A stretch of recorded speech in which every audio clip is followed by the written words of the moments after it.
your box full of your clothes and provisions through the school gates at resumption.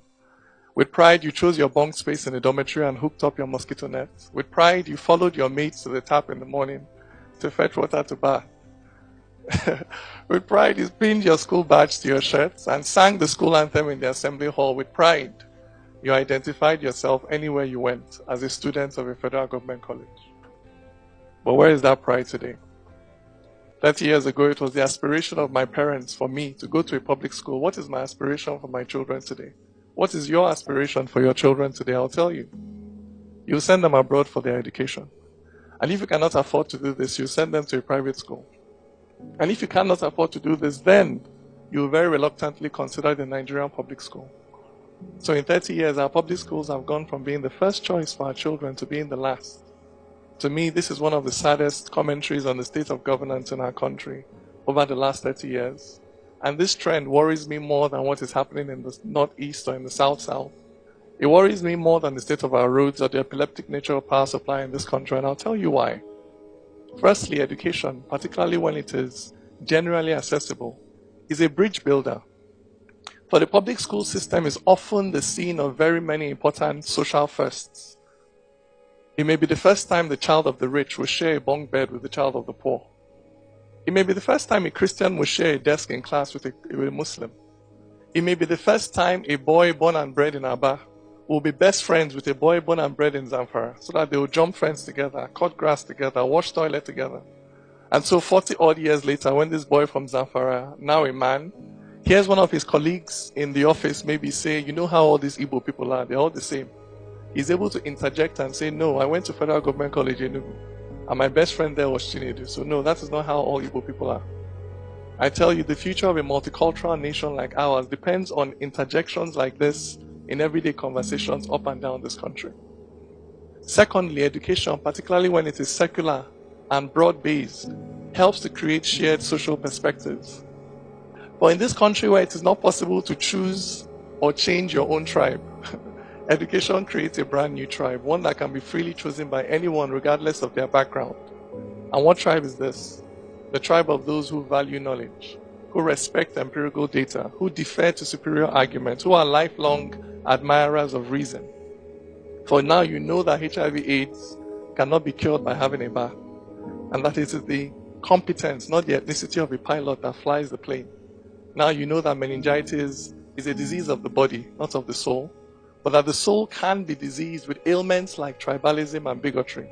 It is education that gives you this capability to recognize and respect what is a fact in all cases, regardless of the faith or the tribe or the social background of the person that points out that fact to you.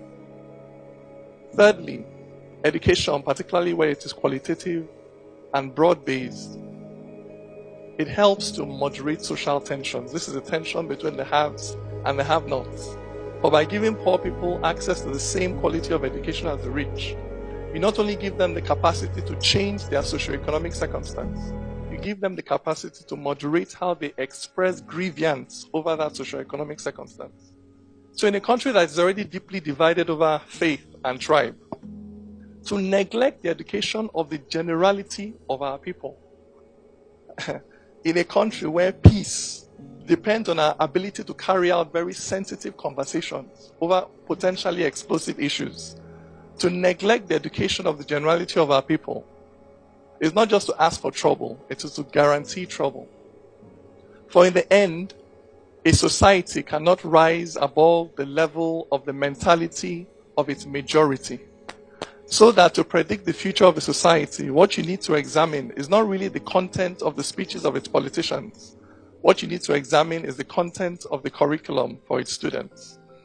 And I say this because I am an idealist. No, this does not mean that I have my head in the clouds. What it means is that I believe firmly that ideas precede reality. So that before something can exist in the physical, material world, it must first exist as an idea in somebody's mind. So for instance, before there was electricity, there were people who thought about it, then dedicated their lives to going out to invent it, to chasing that dream and following those convictions, for it's clear thinking, not concrete, that holds up great nations. For the height of a tree is the depth of its roots. So a society cannot be much more than the sum of its thoughts. It's what you reason, that's what you conceive. And when life puts pressure, that's what you will give. For this world is advanced not by latest gadgets, but by people who don't accept mental limitations. This is the power of the mind. That is why crude oil cannot compete with an enlightened mind. That is why Agbada and Babariga cannot compete with ideas. That is why Nigeria, with all her natural resources, cannot compete with a little nation with no natural resources worth mentioning called Singapore. This is a large part of why we were colonized in the first place. Not because we were lesser human beings, but because in that struggle between civilizations, the other side had access in many critical areas to more advanced thinking, as evidenced in more sophisticated technology. And this is why that poet, prophet, philosopher by the name of Bob Marley once urged us to emancipate yourselves from mental slavery. None but ourselves can free our minds. Imagine it.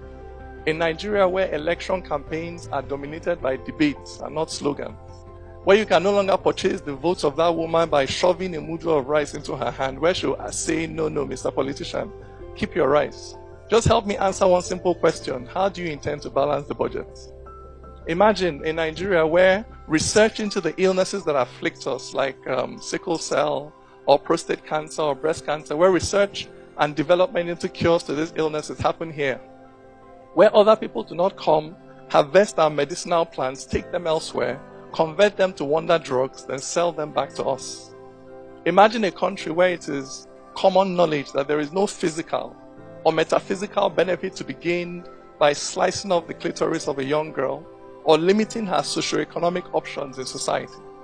Imagine a Nigeria where we no longer allow limitations to be placed on the part of anyone on grounds of custom and tradition or faith or religion, where everybody is free to become who and all that they can be in this life.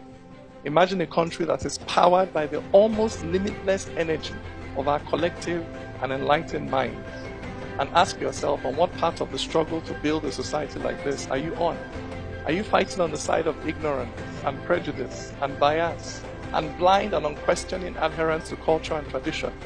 Or are you fighting on the side of reason, of the spread of knowledge, of enlightenment for all, with the unprecedented power that the internet has given you to spread your ideas, you as an individual, you as a company, you as an NGO, you as the government? What part of this struggle are you fighting on? Thank you very much.